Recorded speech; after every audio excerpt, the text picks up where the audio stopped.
What's up, my people? I don't know what I was trying to do there. How are y'all doing? Good evening, good morning, good afternoon, whatever it is for you. Right now, it's nighttime for me. I don't know if you can see out there, but it's nighttime for me right now. These LED lights are really cool, by the way. I love them. Anyway, we're continuing the story.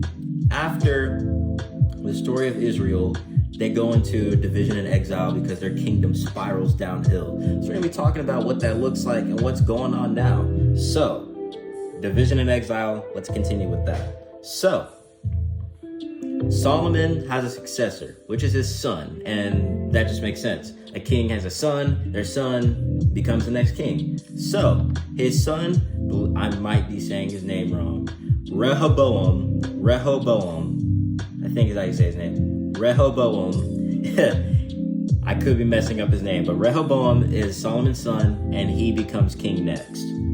However, actually, you know what? Rehoboam, he's a perfect king, never makes a mistake. He does it perfectly, awesome, after God's heart. I'm just messing with y'all, by the way. No, Rehoboam actually messes up.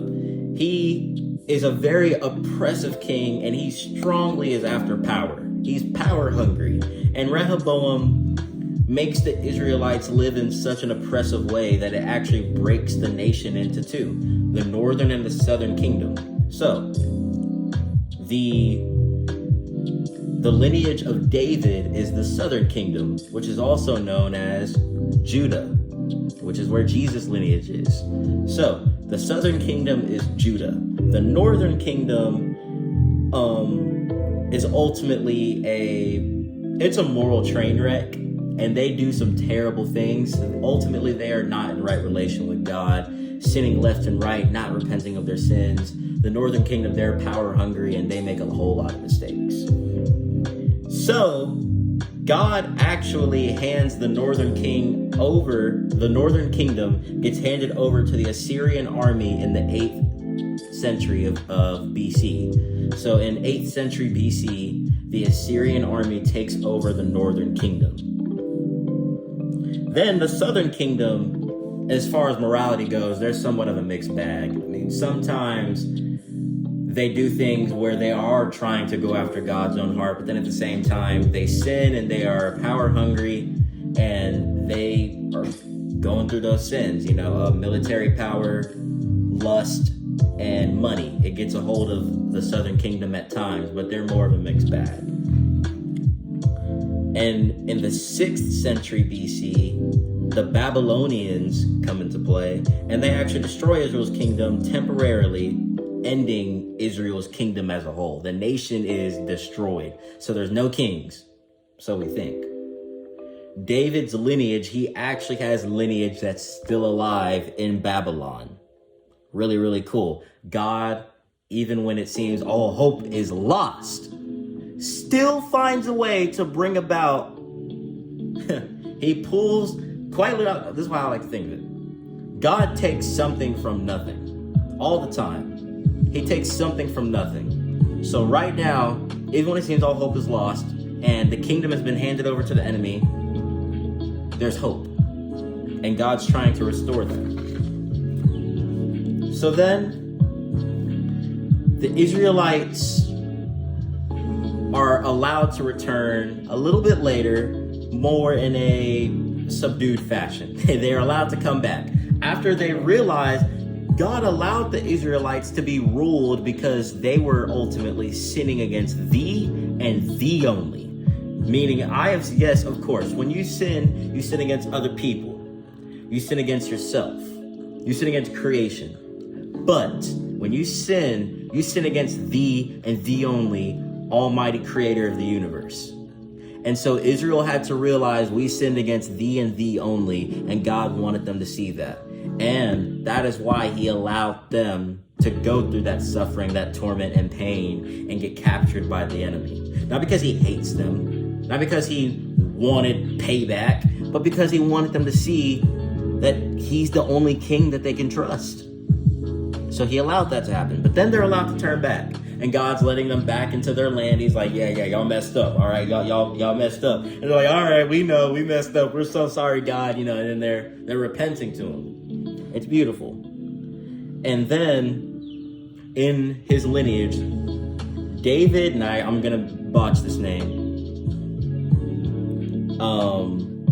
David Nienhuis. I could be saying his last name wrong. He kind of sums up the stage of Israelite history in a way. And I'm actually going to, real quick, let me flip. If any of you have this book already, awesome, praise be to you, because this is an awesome book. I'm going to read a section real quick from the Division in Exile section. It's a really awesome book, and I'm so glad that I'm able to share this information with you all. I just, about a year ago, started getting into theological books because ultimately you need to learn more. The Bible is the ultimate book, and it's the greatest story ever told, but it's good to look at other resources that are related to the Bible, you know? So, I'm going to read from this real quick. After a while, the Israelites who were exiled are allowed to return home, but they do so in a subdued fashion. David Nienhuis, I could be saying that wrong, sums up this stage of Israelite history. Ultimately, the Persians, under the leadership of King Cyrus, conquered the Babylonians. Cyrus allowed the people of Judah to return to their ancestral land. While they were allowed to rebuild God's temple and reestablish worship, they did not possess the land God promised to them. And they were not allowed to have their own king. The Old Testament story of Israel ends with God's people waiting and wondering how or if God would complete the plan to restore the creation through the people of Israel.